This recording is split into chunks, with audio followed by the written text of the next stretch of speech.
समान सदृश निद्रा एवं आहार को एवं निद्रा एवं मैथुन को परित्याग करा जाई पारे किंतु आहार को की परित्याग करिवो सेवरी जोधा एथरे की अछंती हे लंकपति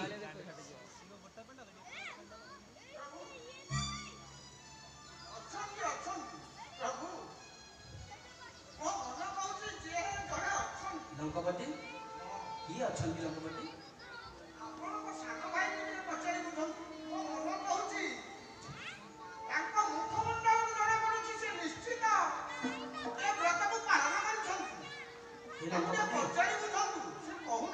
तुम्हें कौन कहूच निजे बुझी पारुछ तो रघुपति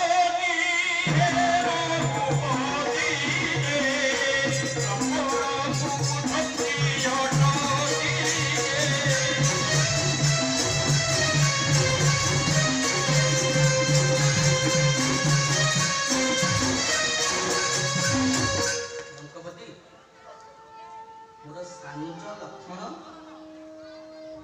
4,320 दिवस आहार निद्रा मैथुन को परित्याग करिछि एहा तुमे मते कहूछ हां हां लक्ष्मण मोर आज मने पडुछि जेते बेले अरण्य को आसिली सेते बेले सुमित्रा मान को थारु विदाय लेबा पाई आमे दोय भ्रात जाइथिलु ସେତେବେଳେ ସୁମିତ୍ରା ମା ଲକ୍ଷ୍ମଣକୁ ଆଦେଶ ଦେଇଥିଲେ, ଲକ୍ଷ୍ମଣ ଯେତେବେଳେ ତୋର ଜ୍ୟେଷ୍ଠ ଭ୍ରାତା ଏବଂ ମାତା ଅରଣ୍ୟ ମଧ୍ୟରେ ଶୟନରତ ଥିବେ, ଜାଗ୍ରତ ପ୍ରହରୀ ସଦୃଶ ତାଙ୍କୁ ସୁରକ୍ଷା ଦେବ ଲକ୍ଷ୍ମଣ। ତେଣୁକରି ମତେ ଜ୍ଞାତ କି ଲକ୍ଷ୍ମଣ ନିଦ୍ରାକୁ ପରିତ୍ୟାଗ କରିଛି ଏବଂ ଆସିବା ସମୟରେ ତାଙ୍କର ପତ୍ନୀ ଉର୍ମିଳାଙ୍କୁ ଅଯୋଧ୍ୟାରେ ଛାଡ଼ି ଆସିଛନ୍ତି। ସେଥିପାଇଁ ମତେ ଜଣାଅଛି ସେ ମୈଥୁନକୁ ମଧ୍ୟ ପରିତ୍ୟାଗ କରିଛନ୍ତି।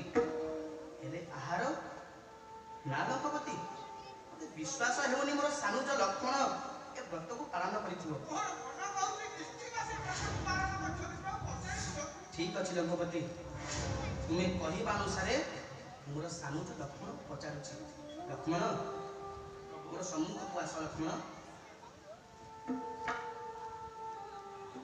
अरे दूर करियो तू नीता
ଯେତେବେଳେ ବିଭୀଷଣ ଇନ୍ଦ୍ରଜିତକୁ ବଦ୍ଧ କରିବାର ବ୍ରତର ବୃତ୍ତାନ୍ତ ସର୍ବ ସମ୍ମୁଖରେ ପ୍ରତିପାଦନ କରିଥିଲେ, ତୁମେ ସଭାରେ ଦଣ୍ଡାୟମାନ ଥିଲ। ତେଣୁକରି ସମସ୍ତ ବୃତ୍ତାନ୍ତ ତୁମେ ଶ୍ରବଣ କରିଛ। ଲକ୍ଷ୍ମଣ ସତ୍ୟସନ୍ଧ ବଂଶର ଦାୟକ ତୁମେ, ତେଣୁକରି ଅଗ୍ରଜ ଆଗରେ ଯାହା ବି କହିବ ସତ୍ୟ ସତ୍ୟ କଥା କହିବ। ଲକ୍ଷ୍ମଣ ଯେତେବେଳେ ଅରଣ୍ୟକୁ ଆସିଲେ ସୁମିତ୍ରା ମାଙ୍କର ବିଦାୟ ନେବା ପାଇଁ ଏବଂ ଆଶୀର୍ବାଦ ନେବା ପାଇଁ ତାଙ୍କ ନିକଟକୁ ଆମେ ଦ୍ୱୟ ଭ୍ରାତା ଯାଇଥିଲେ, ସେତେବେଳେ ତୁମକୁ ମୋ ସମ୍ମୁଖରେ ବାରମ୍ବାର ବୁଝାଇଲେ ଏବଂ ଆଦେଶ ମଧ୍ୟ ଦେଲେ, ଲକ୍ଷ୍ମଣ ଯେଉଁଠାରେ ତୋର ଅଗ୍ରଜ ରାମ ଏବଂ ସୀତା ବିରାଜମାନ କରିବେ ସେ ହେଉଛି ଅଯୋଧ୍ୟାପୁର ଏବଂ ସ୍ୱର୍ଗପୁର ସଦୃଶ। ଯେଉଁଠାରେ ରାମ ଏବଂ ସୀତା ଶୟନ କରିବେ, ତୁମେ ଜାଗ୍ରତ ପ୍ରହରୀ ସଦୃଶ ତାଙ୍କୁ ସୁରକ୍ଷା ଦେବ। ତୁମେ ଆଦେଶକୁ ଅବମାନନା କରି ଆଦେଶକୁ ପ୍ରତିପାଳିତ କରିଛ।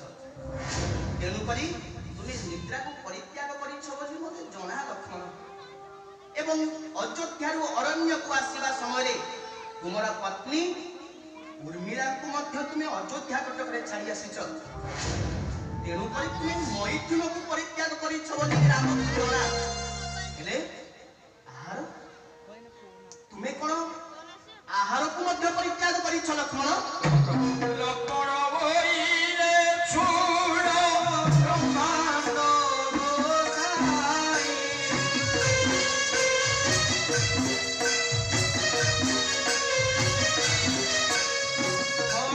ମୂର ଜାଣେ କରାଏ ମରଇଥିଲେ ବାକି ଆଏ ଥିଲେ ବାକି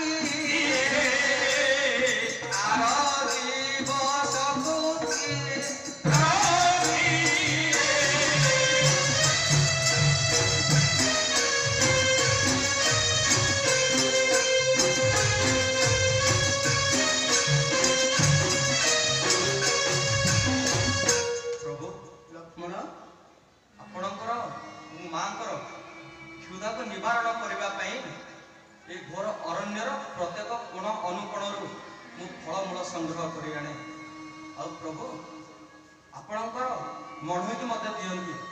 ହେଲେ ପ୍ରଭୁ ଲକ୍ଷ୍ମଣ ଯାହା ମଢ଼େଇ କରିସାରିବା ପରେ ଯାହା ଅବଶିଷ୍ଟ ରହିଯାଏ ତାକୁ ମୁଁ ଆର ଦିବସକୁ ରଖିଥାଏ। କାହିଁକି ଜାଣନ୍ତି ପ୍ରଭୁ? କଣ ପାଇଁ ଲକ୍ଷ୍ମଣ? ଠାକୁର ଠାକୁରାଣୀଙ୍କ ଘର ଚିନ୍ତିତ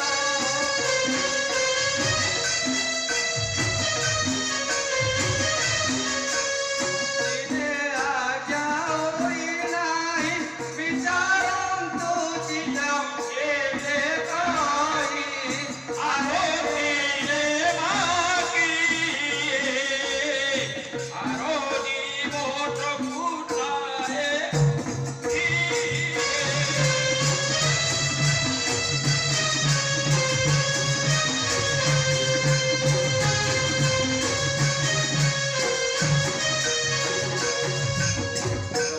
ଲକ୍ଷ୍ମଣ ମଢ଼େଇ କରିସାରିବା ପରେ ଯାହା ଯାହା ଅବଶିଷ୍ଟ ରହିଯାଏ ମୁଁ ଆର ଦିବସକୁ ସଞ୍ଚୟ କରି ରଖିଥାଏ। କାହିଁକି ଜାଣନ୍ତି ପ୍ରଭୁ? କଣ ପାଇଁ ଲକ୍ଷ୍ମଣ?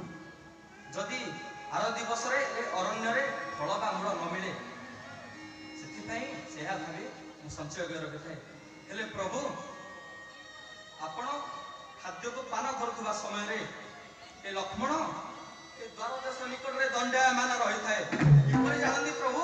ଲକ୍ଷ୍ମଣ ଚାତକ ପକ୍ଷୀ ଯେପରି ଘନ ଜଳକୁ ଅପେକ୍ଷା କରି ରହିଥାଏ ତାର ତୃଷାକୁ ମେଣ୍ଟାଇବା ପାଇଁ ଏ ଲକ୍ଷ୍ମଣ ସେ ଆପଣଙ୍କର ଉଚ୍ଚିଷ୍ଟ କିଞ୍ଚିତ ପାଇବା ପାଇଁ ଏ ଲକ୍ଷ୍ମଣ ମଧ୍ୟ ଚାହିଁ ବସିଥାଏ। ହେଲେ ପ୍ରଭୁ ଆପଣ ତ ଜାଣିଛନ୍ତି ଆପଣଙ୍କର ବିନା ଆଦେଶରେ ଏ ଲକ୍ଷ୍ମଣ କୌଣସି କାର୍ଯ୍ୟ କରେ ନାହିଁ। ହେଲେ ପ୍ରଭୁ ଆପଣଙ୍କର ଯେହେତୁ ଆଜ୍ଞା ନାହିଁ ମୁଁ କିପରି ଖାଦ୍ୟ ସଂଗ୍ରହ କରିବି? କିପରି ଖାଦ୍ୟ ପାନ କରିବି ପ୍ରଭୁ? ଲକ୍ଷ୍ମଣ ପ୍ରଭୁ ତୁମେ ତାହେଲେ କଣ 4,320 ଦିବସ ଖାଦ୍ୟକୁ ଗ୍ରହଣ କରିନ?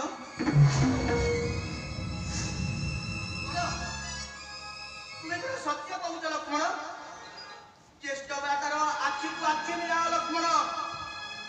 ତୁମର ଜ୍ୟେଷ୍ଠ ଭ୍ରାତା ତୁମକୁ ଆଜି ପଚାରୁଛି ଲକ୍ଷ୍ମଣ, ତୁମେ କଣ ସତ୍ୟରେ 4,320 ଦିବସ ଖାଦ୍ୟକୁ ଗ୍ରହଣ କରିନ ଲକ୍ଷ୍ମଣ?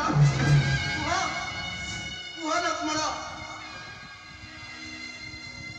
ଲକ୍ଷ୍ମଣ ସେ ଖାଦ୍ୟ ଗ୍ରହଣ କରିନି କିନ୍ତୁ ଆପଣଙ୍କ ଆଶୀର୍ବାଦ ଏ ଲକ୍ଷ୍ମଣଙ୍କର ମସ୍ତକ ଉପରେ ସଦା ସର୍ବଦା ରହିଥାଏ। ପ୍ରଭୁ ଲକ୍ଷ୍ମଣ ମୋର ଖାଦ୍ୟ ଦରକାର ନାହିଁ କି ଜଳ ଦରକାର ନାହିଁ, କେବଳ ଆପଣଙ୍କର ସେ ଆଶୀର୍ବାଦ ଏ ଲକ୍ଷ୍ମଣ ପ୍ରତି ଏକାନ୍ତ କାମ୍ୟ।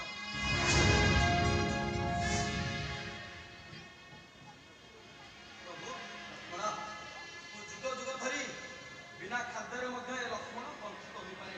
ହେଲେ ଆପଣଙ୍କ ବିନା ସେବାରେ ଏ ଲକ୍ଷ୍ମଣ ଦିନେ ମାତ୍ର ଜୀବନ ଧାରଣ କରିପାରେ ନାହିଁ। ଏହା ଶୁଣି ଆହେ ଏହା ଶୁଣି ହେ ଜୋରେ କାନ୍ଦନ୍ତି ରଘୁମଣି ହେ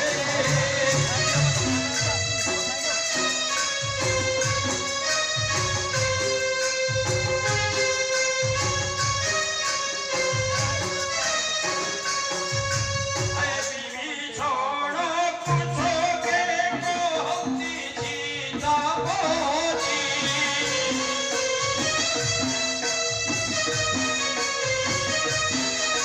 আরে নজানি রাম রাম দেবে ব্রহ্মযোগী বড় গুণ আহে বড় গুণ রে মনরে চুপিবাদি ছুড় রে।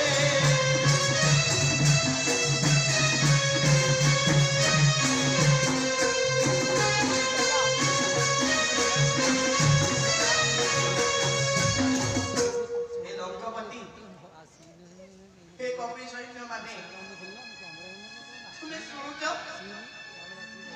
ଲକ୍ଷ୍ମଣ ମୋ ଆଗରେ କି ପ୍ରତିଭାଷଣ ଦେଉଛି? ଏ ଅଗ୍ରଜର ଆଜ୍ଞା ହେଇନି ବୋଲି ଏ 4,320 ଦିବସ ଖାଦ୍ୟକୁ ଗ୍ରହଣ କରିବି। ଲଙ୍କପତି ଯେତେବେଳେ ଋଷ୍ୟଶୃଙ୍ଗ ମୁନିଙ୍କ କୃପା ଲାଭ କରି ମୋ ପିତା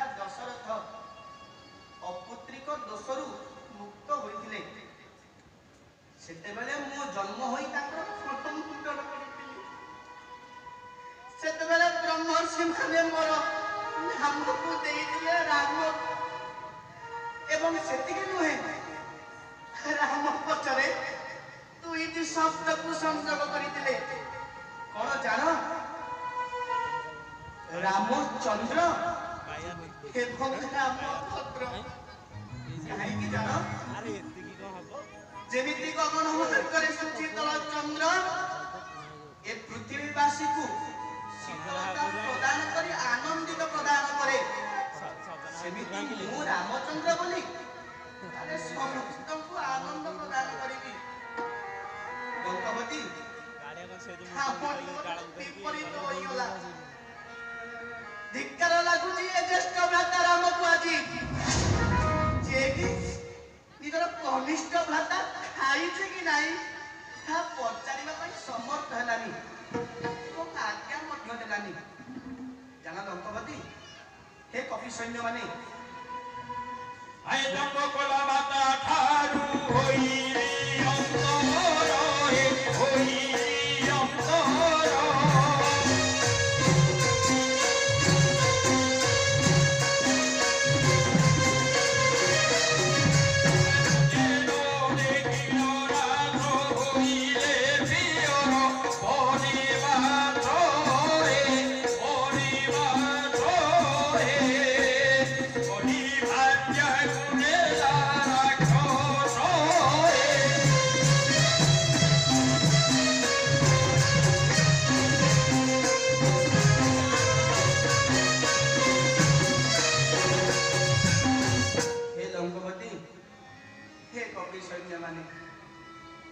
সেই রামচন্দ্র এবং রামভদ্রর গুণ তুম আগে মু প্রতিপাদন করুছি শ্রবণ করা হো 10 মাস 10 দিন যে গর্ভ ধরি এ পুত্রକୁ এ পৃথিবী পৃষ্ঠକୁ আনে সেতেবেলে সে টিকে চাহে তার বৃদ্ধা সময় যেতেবেলে আসি পৌঁছে তার পুত্রটু টিকে সেবা শুশ্রূষা পাইব যেতেবেলে পিতৃ সত্যକୁ পালন କରି 14 ବର୍ଷ বনକୁ ଆସିଲି ମାତାଙ୍କ ସେବାରୁ ମୁଁ ଅନ୍ତର ହୋଇଲି ଏବଂ ସେତିକି ନୁହେଁ ଯେତେବେଳେ ପିତା ମାତାଙ୍କର ମୃତ୍ୟୁ ସମୟ ଆସି ନିକଟତର ହୁଏ ସେତେବେଳେ ସେ ଚାହାନ୍ତି ଜ୍ୟେଷ୍ଠ ପୁତ୍ର ହସ୍ତରୁ ଟିକେ ଟୋପେ ପାଣି ପାଇବା ପାଇଁ ହେଲେ ମୋ ପିତାଶ୍ରୀଙ୍କ ମୁଖରେ ଯେ ଟୋପେ ପାଣି ଦେଇ ପାରିଲିନି ହେଲେ ମୃତ୍ୟୁବରଣ କରିବା ସମୟରେ ମୁଁ ପିତାଶ୍ରୀଙ୍କ ମୁଖ ମଧ୍ୟ ଦର୍ଶନ କରିପାରିଲିନି ବନକୁ ଆସିବା ପରେ ମୋର ଟିକେ ବି ଦୁଃଖ ନଥିଲା କାରଣ ମୋ ସଙ୍ଗତରେ ମୋର ସାନୁଜ ଲକ୍ଷ୍ମଣ ଏବଂ ମୋର ପତ୍ନୀ ସୀତା ଥିଲେ ବନବାସକୁ ଆସିଲି ଏବଂ ପଞ୍ଚବଟୀ ଅରଣ୍ୟରେ ଯେତେବେଳେ ବାସ କରିଥାଏ ସେତେବେଳେ ଲଙ୍କାର ଅଧୀଶ୍ୱର ରାବଣ ତାର ଛଦ୍ମ ବେଶକୁ ଧରି ସୀତାଙ୍କୁ ହରଣ କରି ନେଇଗଲା ତା ପରିବର୍ତ୍ତେ ମୁଁ ହେଉଛି ଲକ୍ଷ୍ମଣର ଅଗ୍ରଜ ଲକ୍ଷ୍ମଣର ସ୍ନେହକୁ ମୁଁ ସବୁବେଳେ ପ୍ରତିପାଦନ କରେ କଷ୍ଟ ପାଇଲା ଅନୁଜ ଅତି ହୀନ ହୋଇରେ ଅତି ହୀନ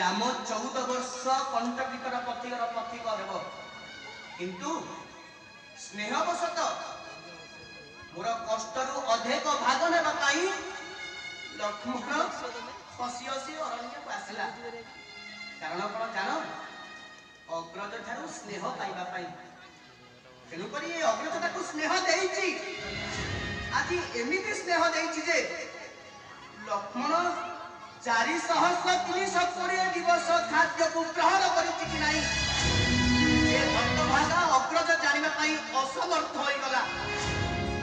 गोटे पुत्र हिसाब रे माता पिता को सुख देई पारलिनी, गोटे स्वामी हिसाब रे मोर सीता को रक्षा करि पारलिनी, एवं गोटे अग्रज भ्राता हिसाब रे लक्ष्मण को स्नेह मध्य देई पारलिनी।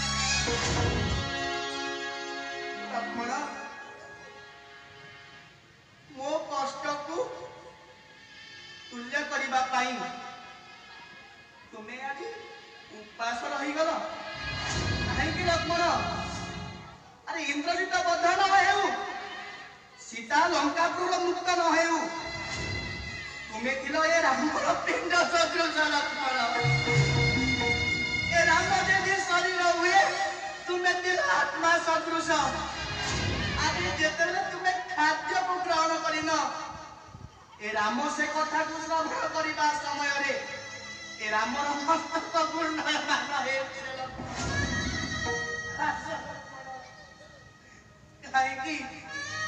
काहे राम प्रति एते उपकारिता कल लक्ष्मण? विभीषण जनाइला प्रभु मोह छाड़ो ए प्रभु मोह छाड़ो।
लंकापुर मुक्त करिबा पाई मो सम्मुखरे एकमात्र कंटक प्रत्यबोधक साजिछि कि जानो सिए हेउछि लंकार अधीश्वर रावणर ज्येष्ठ पुत्र माया इंद्रजित।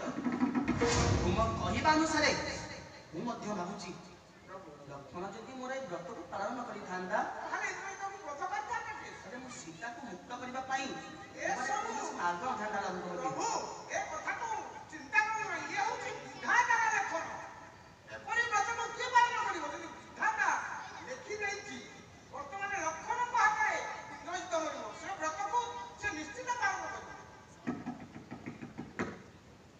गोटे उपदेश दउछि प्रभु लंकापति ए समस्त सैन्य माने इंद्रजित को मारिबार उपाय हम तो निश्चित होई गले लक्षण व्रत पालन करछथि हम निश्चित लक्षण हमर इंद्रजित को मारि हेले सतर्क सहित मु जहा कहूछि ता ग्रहण कर। एतु जने साधु जन एतु अंते साधु जने अनरथ सुनो विराट थामरे पुनः कहे विभीषण रात्र थाविंद्रजित पुरकु बेढिबा निकुंबिला बटकु छाड़ी न देवा। लंकापति ଆମେ ରାତ୍ର ଥାଉ ଥାଉ ଇନ୍ଦ୍ରଜିତ ପୁର ବେଢିବା ସୈନ୍ୟମାନଙ୍କୁ ନେଇ ବେଢିଯିବା ତାକୁ ନିକୁମ୍ଭିଲା ବନବଳକୁ ଜମା ଛାଡ଼ିଦେବା ନାହିଁ। ନିକୁମ୍ଭିଲା ବନବଳକୁ ଛାଡ଼ିଦେଲେ देवदल न बसिले नही बटी मारी ଏହା ଯଦି ରାତ୍ର ଥାଉ ନିତ୍ୟ କର୍ମଚାରୀ। ଲଙ୍କାପତି ସୈନ୍ୟମାନଙ୍କୁ ସମସ୍ତଙ୍କୁ କୁହନ୍ତୁ ଇନ୍ଦ୍ରଜିତର ପୁର ଚାରିପଟ ଯାକ ଘେରି ରହିବା। ନିକୁମ୍ଭିଲା ବନବଳକୁ ଇନ୍ଦ୍ରଜିତକୁ ଛାଡ଼ିଦେବା।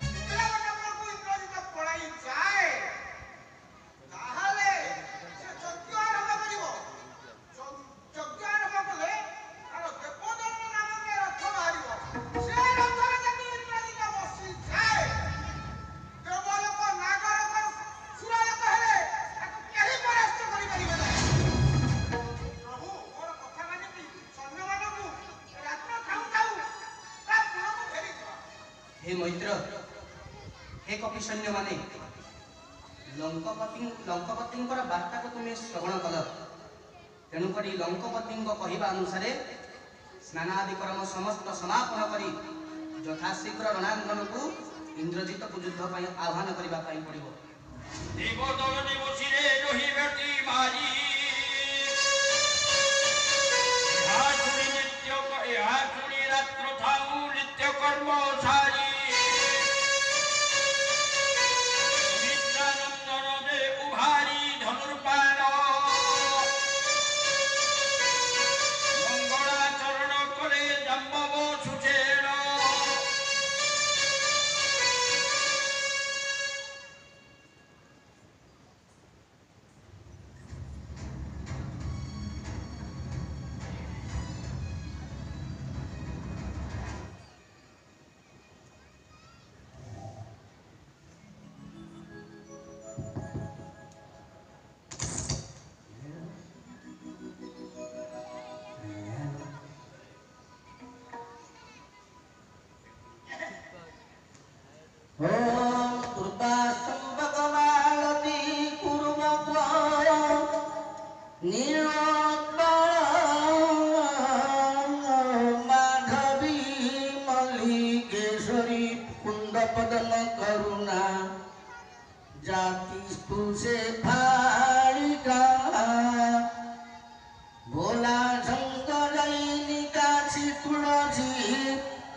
Gloria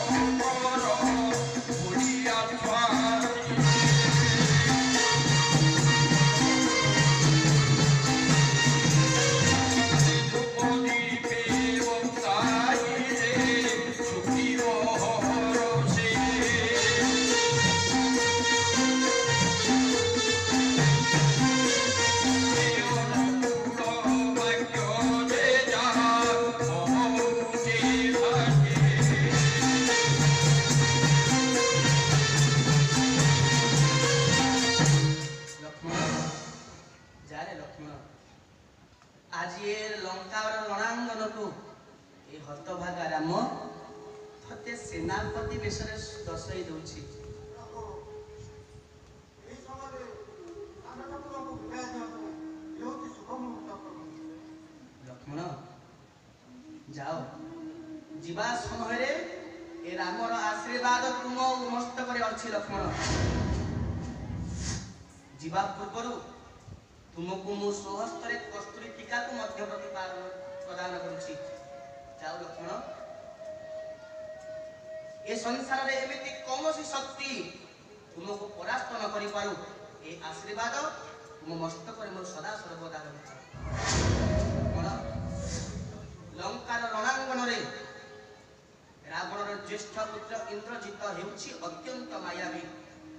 ତେଣୁକରି ତା ସଙ୍ଗତରେ ଯୁଦ୍ଧ କରିବା ବେଳେ ସତର୍କତା ଅବଲମ୍ବନ କରିବ। ଲକ୍ଷ୍ମଣ ଲକ୍ଷ୍ମଣ ବିଜୟ ଲାଭ କରି ପୁନର୍ବାର ଆପଣଙ୍କ ନିକଟକୁ ପ୍ରତ୍ୟାଗତ। ନିଶ୍ଚିତ ଲକ୍ଷ୍ମଣ, ସଦା ସର୍ବଦା ଏ ରାମର ଆଶୀର୍ବାଦ ତୋ ମସ୍ତକରେ ଅଛି। ପ୍ରଭୁ, ଲକ୍ଷ୍ମଣ ଯଦି ଇନ୍ଦ୍ରଜିତକୁ ବଧ ନ କରିପାରେ, ଏ ଲକ୍ଷ୍ମଣର ମୁହଁ ଆପଣ କେବେ ହେଲେ ଦର୍ଶନ କରିପାରିବେ? ଲକ୍ଷ୍ମଣ, ମୁଁ ତୁମକୁ ପୁରା ଆଶୀର୍ବାଦ କରିଛି। ଏ ସଂସାରରେ ଯଦି ସମସ୍ତ ଶକ୍ତି ଏକତ୍ରିତ ହୁଅନ୍ତି, ମୋର ମହାବଳଶାଳୀ ଲକ୍ଷ୍ମଣଙ୍କୁ ପରାକ୍ରମରେ କେହି ପରାସ୍ତ କରିପାରିବେନି। କାରଣ ମୋର ଅଗ୍ରଜର ଆଶୀର୍ବାଦ ତୁମ ମସ୍ତକରେ ଅଛି। ଯାଅ ହେ ହନୁମାନ, ମୋର ସାନୁଜ ଲକ୍ଷ୍ମଣ ଲଙ୍କାର ରଣାଙ୍ଗନକୁ ଯାଉଛି ମହାମାୟାବୀ ଇନ୍ଦ୍ରଜିତ ସାଥିରେ ଯୁଦ୍ଧ କରିବା ପାଇଁ। ତେଣୁକରି ସମସ୍ତ କପି ସୈନ୍ୟକୁ ଏ ରାମର ଅନୁରୋଧ, ଯେତେବେଳେ ମୋର ସାନୁଜ ଲକ୍ଷ୍ମଣ ଯୁଦ୍ଧ କରୁଥିବ, ତାହାର ପାଶ ଛାଡ଼ି ତୁମେ ଅନ୍ୟତ୍ର କେଉଁଆଡ଼େ ମଧ୍ୟ ଯିବ ନାହିଁ।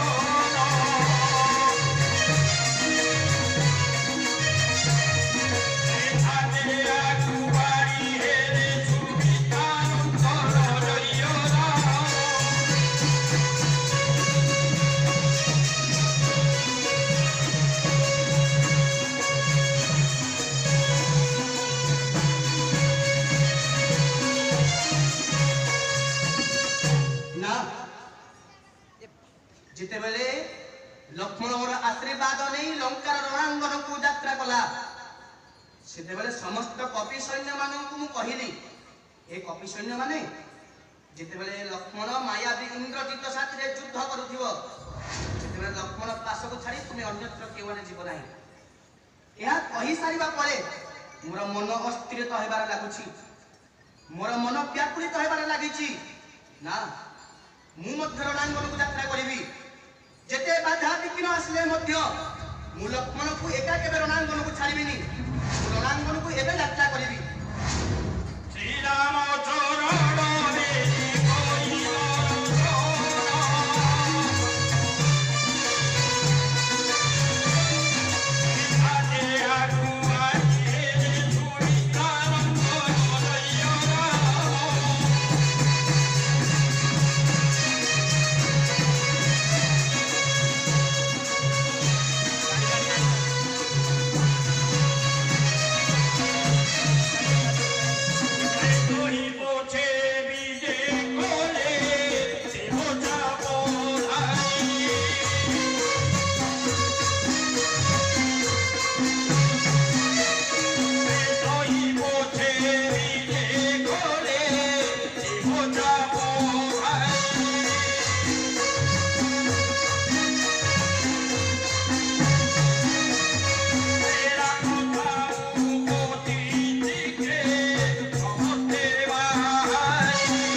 କଣ ଜାଣ ନା ଏ ଇନ୍ଦ୍ରଜିତର ପରାକ୍ରମ ଆଜି ଦେଖିବି କାକା କେଉଁ ସୈନ୍ୟମାନେ ତୁମକୁ ମୋ ହସ୍ତରୁ ରକ୍ଷା କରିବେ। ଅତି ବେଗେ ରଥେ ବସି ଧରୁନ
ସଂସାରରେ ଅନେକ କ୍ଷୁଦ୍ର କ୍ଷୁଦ୍ର ପକ୍ଷୀ ଅଛନ୍ତି। ଯେତେବେଳେ ବାଜ ପକ୍ଷୀ ଆକାଶ ମାର୍ଗରେ ଉଡ଼ି ତାର ଖାଦ୍ୟ ଅନ୍ୱେଷଣ କରିବା ପାଇଁ ବାହାରେ, ସେତେବେଳେ ସମସ୍ତ କ୍ଷୁଦ୍ର ପକ୍ଷୀ ମାନେ ଭୟରେ ଲୁକ୍କାୟିତ ହୁଅନ୍ତି। ଆଜି ଏ ରଣାଙ୍ଗନରେ ମୁଁ ହେଉଛି ବାଜ ପକ୍ଷୀ, ଆଉ ତୁମେ ହେଉଛ ସାମାନ୍ୟ କପଟ କପଟ।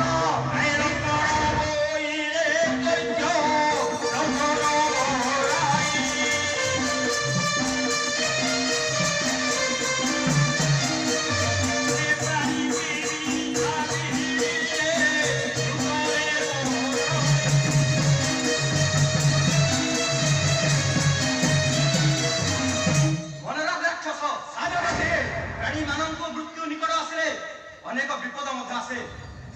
ଯେପରି ପ୍ରଜ୍ୱଳିତ ଦୀପରେ ଥିବା ତପ୍ତ ଘିଅ ଆସି କୀଟ ପତଙ୍ଗ ମାନେ ସ୍ୱତଃ ପ୍ରଭୁତ ସେଇ ତପ୍ତ ଘିଅ ଦ୍ୱାରା ଆକର୍ଷିତ ହୋଇ ମୃତ୍ୟୁ ଗୁଡାକନ୍ତି। ସେହିପରି ଏ ଲଙ୍କାର ରଣାଙ୍ଗନ ଯଦି ଏକ ପ୍ରଜ୍ୱଳିତ ଦୀପ ହୁଏ, ସେଇ ପ୍ରଜ୍ୱଳିତ ଦୀପରେ ଲକ୍ଷ୍ମଣ ସାଜିଛି ତପ୍ତ ଘିଅ ସଦୃଶ, କୀଟ ପତଙ୍ଗ ସଦୃଶ ମୃତ୍ୟୁକୁ ନିମନ୍ତ୍ରଣ କରୁଛୁ ରାକ୍ଷସ। আরে প্রচন্ড আরে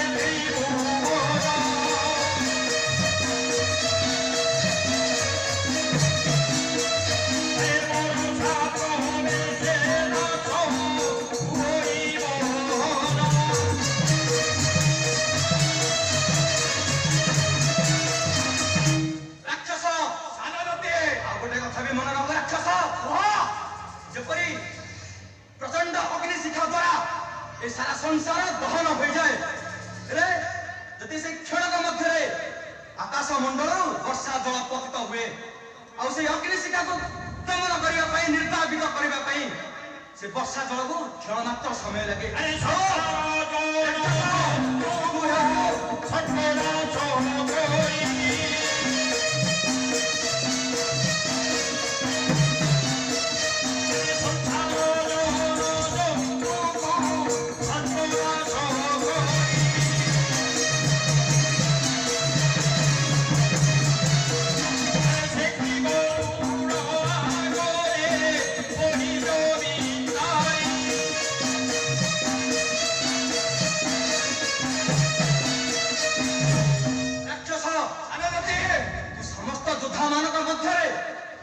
ଅଗ୍ନିଶିଖା ହୋଇପାରୁ, ହେଲେ ସେ ପ୍ରଚଣ୍ଡ ଅଗ୍ନିଶିଖାକୁ ନିର୍ବାପିତ କରିବା ପାଇଁ ଏ ବର୍ଷା ରୂପୀ ଲକ୍ଷ୍ମଣ ତୋରି ଆଗରେ ଦଣ୍ଡାୟମାନ।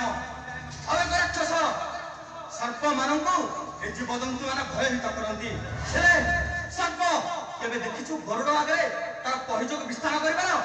ତୁ ଯଦି ସମସ୍ତଙ୍କ ଯୋଦ୍ଧାଙ୍କ ଇଏରେ ତୁ ହେଇଥିବୁ ଏକ ସର୍ପ ଆଉ ମୁଇଁ ହଉଛି ଗରୁଡ଼। ଶୁଣ ସାନଦତ୍ତେ, ଅନେକ ଉଦାହରଣ ତୁମେ ମୋ ସମ୍ମୁଖରେ ଉପସ୍ଥାପନ କରୁଛ, ମୁଁ ମଧ୍ୟ ଏକ ଉଦାହରଣ ଉପସ୍ଥାପନ କରୁଛି, ଶୁଣି ରଖ। ରାକ୍ଷସ ଏ ଜଙ୍ଗଲ ମଧ୍ୟରେ ଅରଣ୍ୟ ମଧ୍ୟରେ ଅନେକ ଶଶା ମାନେ ଭ୍ରମଣ କରନ୍ତି ନିର୍ଦ୍ୱନ୍ଦରେ। ଯେତେବେଳେ ସେଇ ଶଶା ବା ଠେକୁଆ ଏକ ବ୍ୟାଘ୍ର ସମ୍ମୁଖରେ କିମ୍ବା ସିଂହ ସମ୍ମୁଖରେ ଦଣ୍ଡାୟମାନ ହୋଇଯାଏ, ମୃତ୍ୟୁ ଅବଶ୍ୟମ୍ ଭାବେ। ତୁମେ ଯଦି ସେଇ ଶଶାକୁ ଭକ୍ଷଣ କରିବା ପାଇଁ ଆଜି ସିଂହ ଆସିଛି, ସିଂହ। ଏ ସଂସାର ମଧ୍ୟରେ ଜାଣି ରଖିବା ଉଚିତ ତିନି ପ୍ରକାରର ମଣିଷ ଅଛନ୍ତି। ଆଉ ପ୍ରଥମ ମଣିଷ ହେଉଛି କେବଳ କୁହେ, ଆଉ ଦ୍ୱିତୀୟ ମଣିଷ ହେଉଛି କେବଳ କୁହେ ଏବଂ କାର୍ଯ୍ୟ କରି ଦେଖାଏ, ଆଉ ତୃତୀୟ ମଣିଷଟି ହେଉଛି କେବଳ କାର୍ଯ୍ୟରେ କରି ଦେଖାନ୍ତି, ତୋ ଭଳି ବଖାଣନ୍ତି ନାହିଁ। ଆଉ ତୁ ସେଇ ମଣିଷ ଭିତରୁ କେଉଁ ପ୍ରକାର ମଣିଷ ଅନ୍ତର୍ଭୁକ୍ତ? ସାନଦତ୍ତେ, ରାକ୍ଷସ ତିନୋଟି ଯୁଦ୍ଧରେ ତୁମେ ଠିକ ଅନୁଭବ କରିପାରିଥିବ ମୁଁ କେଉଁ ପ୍ରକାର ବ୍ୟକ୍ତିତ୍ୱ।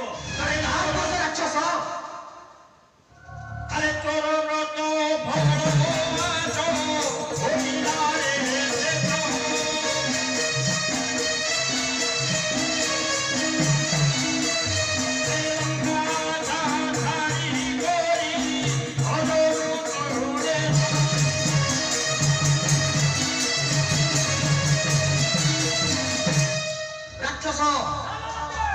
ତୁ ଯୋଉ ବ୍ରତ ନେଇ ଆଉ ଯେ ମୁଣ୍ଡର ଚିନ୍ତା କରି ମୋ ନିକଟକୁ ଆସିଛୁ, ସେ ବ୍ରତକୁ ନିଷ୍ଫଳ କରିବା ପାଇଁ ଏଇ ରାମାନୁଜ ଲକ୍ଷ୍ମଣ ଆଜି ମହାକାଳ ସାଜିଛି ଇନ୍ଦ୍ରଜିତ, ଆଉ ଲଙ୍କା ଘରର ସମସ୍ତ ଆଶାକୁ ଦୂରୀଭୂତ କରି କିପରି ଯାଇ ଜମଭୁବନରେ ବସତି ସ୍ଥାପନ କରି। ଶୁଣ ସାନଦତ୍ତେ, ମୁଁ ଆଲୋ ଦାନବ ନୁହେଁ ରାକ୍ଷସ, ଯାହାର ଗର୍ଜନରେ ଆବର୍ତ୍ତକ ସମର୍ତ୍ତକ ଦୋଳ ପୁଷ୍କର ଚାରି ମେଘର ପ୍ରବାହ ସୃଷ୍ଟି କରିଦେଇପାରେ।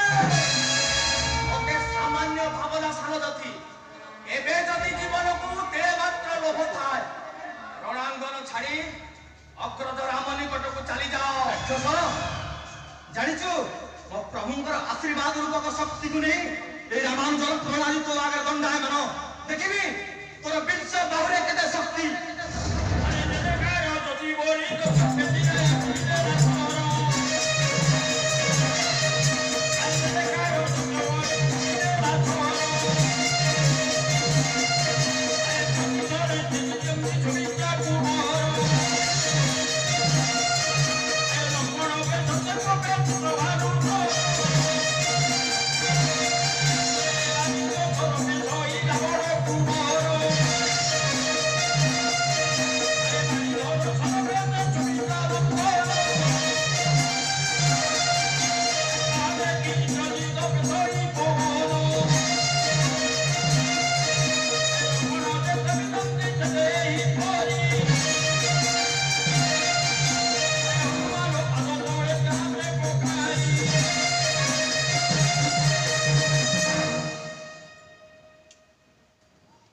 ହେଉଛି ଯୁଦ୍ଧ କରି କରି ଅବଶ୍ୟ କ୍ଳାନ୍ତ ହୋଇ ପଡ଼ିବଣି।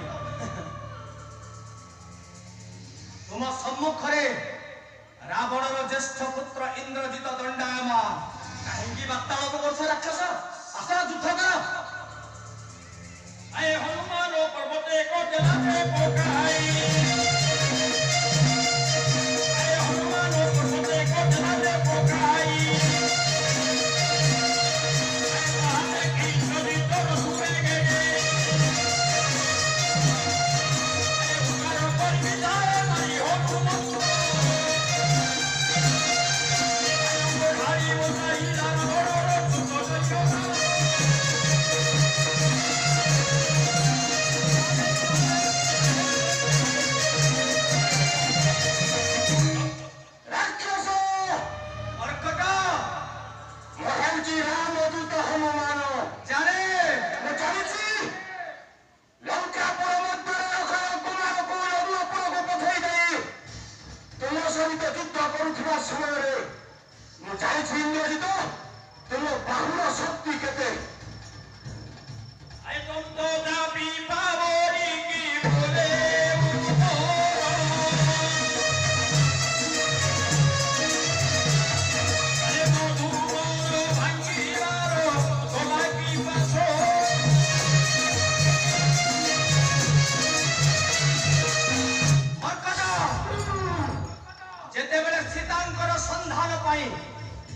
ସପ୍ତ ସିନ୍ଧୁକୁ ଲଙ୍ଘନ କରି ଲଙ୍କାଗଡ଼ର ମଧୁବନରେ ପ୍ରବେଶ ହୋଇଥିଲୁ। ଅନେକ ସୈନ୍ୟମାନଙ୍କୁ ବିନାଶ କରିବା ପରେ ମୋତେ ଜୀବିତ ଅବସ୍ଥାରେ ବାନ୍ଧି ନେବା ପାଇଁ ପିତାଙ୍କର ଆଦେଶକୁ ପାଥ୍ୟ କରି ତୋ ସମ୍ମୁଖରେ ଦଣ୍ଡାୟମାନ ଥିଲା ଇନ୍ଦ୍ରଜିତ। ମେଘନାଦ ଗୋଟେ ବନ୍ଧନ କରି ଲଙ୍କା ଭୁବନକୁ ନେଇ ଯାଇଥିଲା। ସେ ସମସ୍ତ ବୃତ୍ତାନ୍ତ ପାଶୋରି ଗଲୁଣି ବୋଧେ।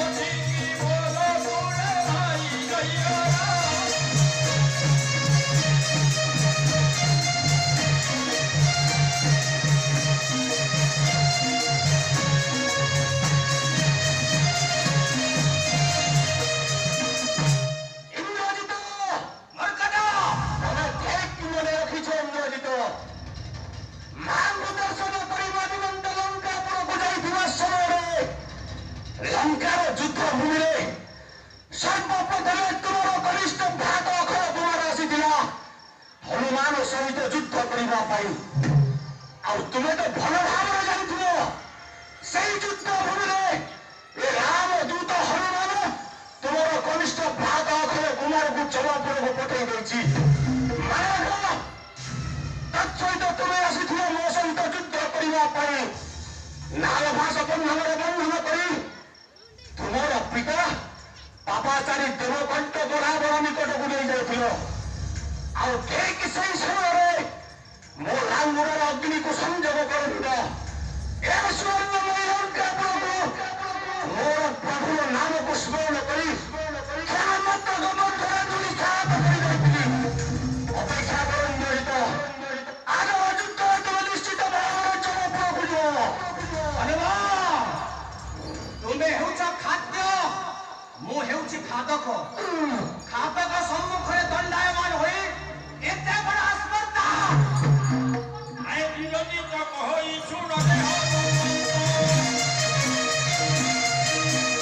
ଯାହା କହୁ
ମୁଖକୁ ବିସ୍ତାର କରି ଶୟନ କରେ।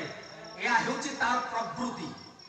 ଶାର୍ଦୁଳ ଯେତେବେଳେ ମୁଖ ବିସ୍ତାର କରି ଶୟନ କରିଥାଏ, ମକ୍ଷିକା ମାନେ ସେଇ ପୋଚା ମାଂସର ଗନ୍ଧରେ ଆକୃଷ୍ଟ ହୋଇ ତାର ମୁଖ ମଧ୍ୟରେ ପ୍ରବେଶ କରନ୍ତି।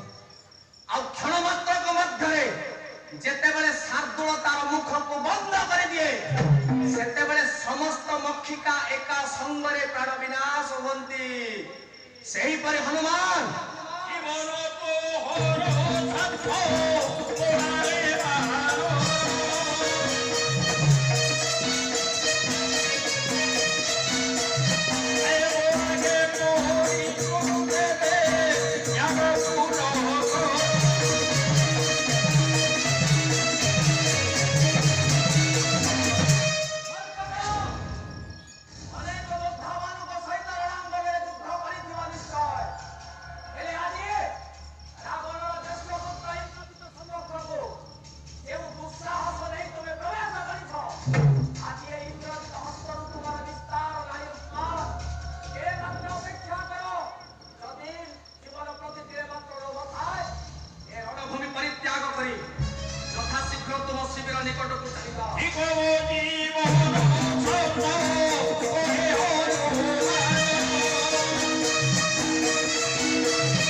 ହନୁମାନ ଖାଦ୍ୟ ହୋଇ ଖାଦକ ସମ୍ମୁଖରେ ପଡ଼ିଯାଅ। ଏତେ ବଡ଼ ସୁସାହସ! ଯେଉଁ କାକା ବିଭୀଷଣର ପ୍ରରୋଚନାରେ ବଶୀଭୂତ ହୋଇ ଏ ମାୟାପୁରୀ ମଧ୍ୟକୁ ପ୍ରବେଶ କରିଛ, ଦିନେ ମାତ୍ର ଅପେକ୍ଷା କର। ଗୋଟି ଗୋଟି କରି ସମସ୍ତଙ୍କର ଜୀବନ ନେଇ ମୋର ଏ ଶାଣିତ ଖଡ଼ଗ ତାର ପିପାସାକୁ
କୌଣସି ଶାସ୍ତ୍ରରେ ଲେଖା ନାହିଁ।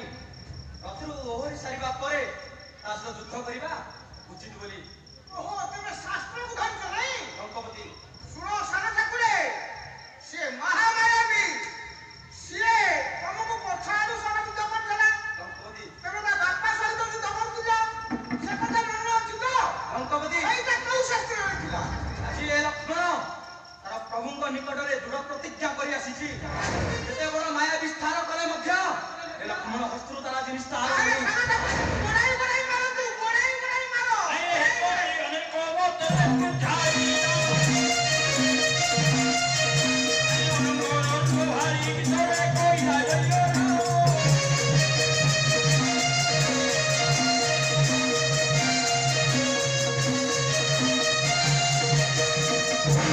বিভীষণ লক্ষ্মণ পুরে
ବ୍ରାହ୍ମଣ କୁଳରେ ଜନ୍ମ ବ୍ରହ୍ମାଙ୍କର ତୁମେ ହେଉଛ ଚତୁର୍ଥ ପୁରୁଷ ବ୍ରହ୍ମାଙ୍କର ଚତୁର୍ଥ ପୁରୁଷ ହୋଇ ବ୍ରାହ୍ମଣ କୁଳରେ ଜନ୍ମ ହୋଇ ଏଡ଼େ ଅବିଚାର ଜାତି ଦ୍ରୋହୀ କୁଳଦ୍ରୋହୀ ଦେଶଦ୍ରୋହୀ ବିଭୀଷଣ ଆଜି ଏ ଇନ୍ଦ୍ରଜିତ ସର୍ବପ୍ରଥମେ তোমার প্রাণ বিনাশ করিব আশা করি অথেতে হেব দণ্ড আশা করি অথেতে হেব দণ্ড আমার গোড়ায় রতাম সব পছন্দ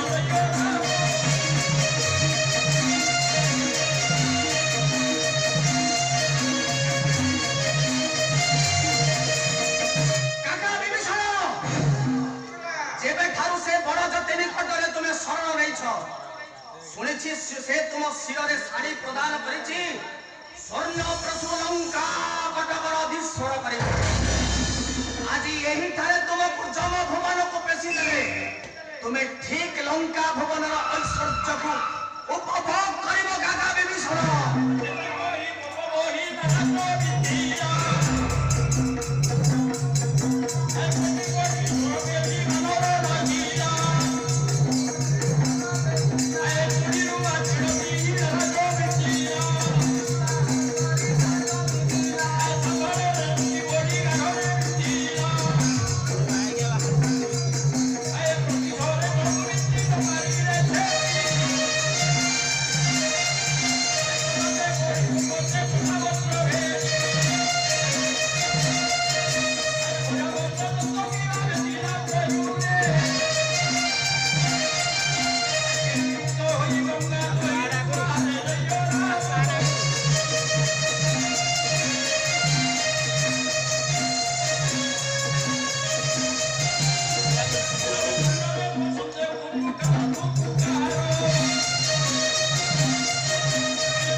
ପ୍ରଭୁଙ୍କ ସହିତ ଅନେକ ରାକ୍ଷସ ମାନଙ୍କୁ ବଧ କରିଛି ହେଲେ ଶ୍ରୀ ରାବଣର ଜ୍ୟେଷ୍ଠ ପୁତ୍ର ମାୟାବୀ ଇନ୍ଦ୍ର ସହିତ ଯୁଦ୍ଧ କରିବା ସମୟରେ ମୋର ବଳ କାହିଁ ଧୀରେ ଧୀରେ କ୍ଷଣ ହେବାରେ ଲାଗିଛି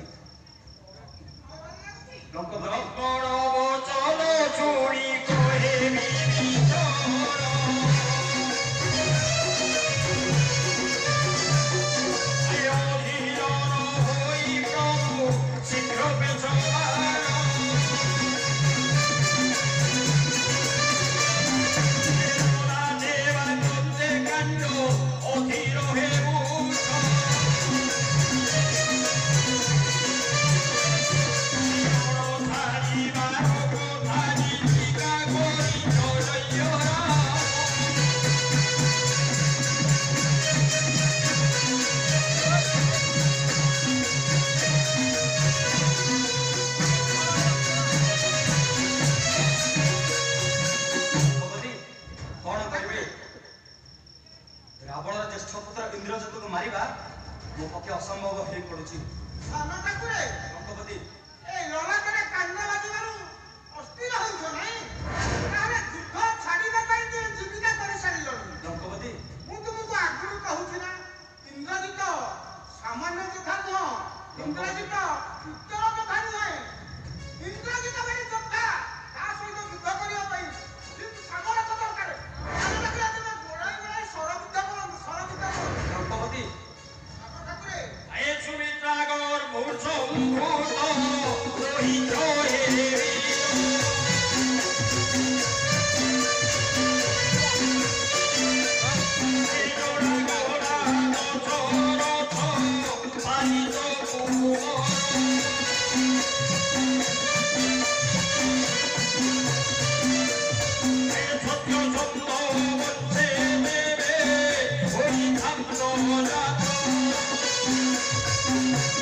ଅଗ୍ନିର ଉତ୍ତରରୁ ସମ୍ଭୂତ ଏ ରାମାನುଜ ଲକ୍ଷ୍ମଣ ହେଉଛି ଦଶରଥଙ୍କ ଔରସରୁ ଜାତ। ଆଉ ଏ ଲକ୍ଷ୍ମଣ ରାମଙ୍କର କନିଷ୍ଠ ଭ୍ରାତ। ଆଉ ମୁଁ ହେଉଛି ସତ୍ୟସନ୍ଧ ବଂଶର ଦାୟଦ। ସତ୍ୟକୁ ରକ୍ଷା କରିବା ଆମ ବଂଶରେ ଉଚିତ।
କିପରି ସେ ମାୟାବୀ ଇନ୍ଦ୍ରଜିତ ଏ ଲକ୍ଷ୍ମଣ ହସ୍ତରୁ ନିସ୍ତାର ହେଉଛି।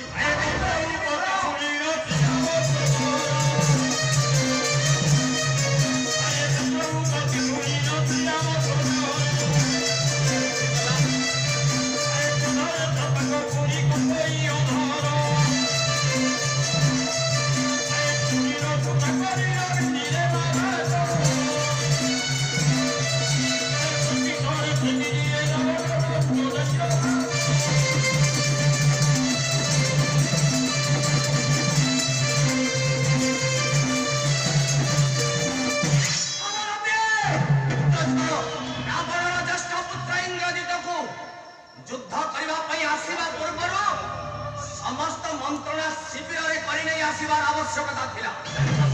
ଏ ଯୁଦ୍ଧ ଭୂମିରେ ଉପସ୍ଥିତ ହୋଇ ଏଠାରେ ଯୁଦ୍ଧ କରିବା ପରିବର୍ତ୍ତେ ଜାତିଦ୍ରୋହୀ କୁଳଦ୍ରୋହୀ ବିଭୀଷଣ ସହିତ କି ମନ୍ତ୍ରଣା ଚାଲିছে? ରାକ୍ଷସ, ତୁମେ ବର୍ତ୍ତମାନ ଯମଭୁବନକୁ ଯିବା ପାଇଁ ପ୍ରସ୍ତୁତ ହୋଇଯାଅ। ରାମାନୁଜ ଲକ୍ଷ୍ମଣ ହସ୍ତରୁ ତୋର ନିସ୍ତାର ନାହିଁ। ପ୍ରଭୁଙ୍କର ଆଶୀର୍ବାଦ ରୂପକ ସ୍ୱରକୁ ବାବର ସ୍ୱରକୁ ମୋ ଚୂର୍ଣ୍ଣରେ ସନ୍ଧାନ କରି ରଖିଛି। ଦେଖିବି ଏ ଲକ୍ଷ୍ମଣ ହସ୍ତରୁ ତତେ କେ ନିସ୍ତାର କରୁଛି। ଏ ରାବଣର ଜ୍ୟେଷ୍ଠ ପୁତ୍ର ଇନ୍ଦ୍ରଜିତ ମଧ୍ୟ ଯୁଦ୍ଧରୁ ପଛ ଘୁଞ୍ଚା ଦେବା ପାଇଁ ଆସି ନାହିଁ ସାନଦତୀ ଲକ୍ଷ୍ମଣ କୁମାର।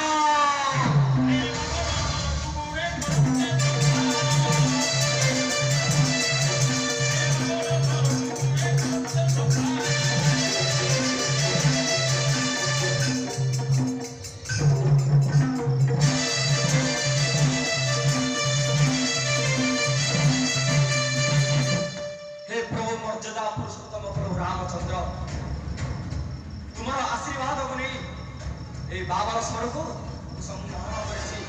প্রভু এতিকি আশীর্বাদ করন্তু, সে মায়াবী ইন্দ্রজিতକୁ ପ୍ରାଣରେ ବିନାଶ କରିବି।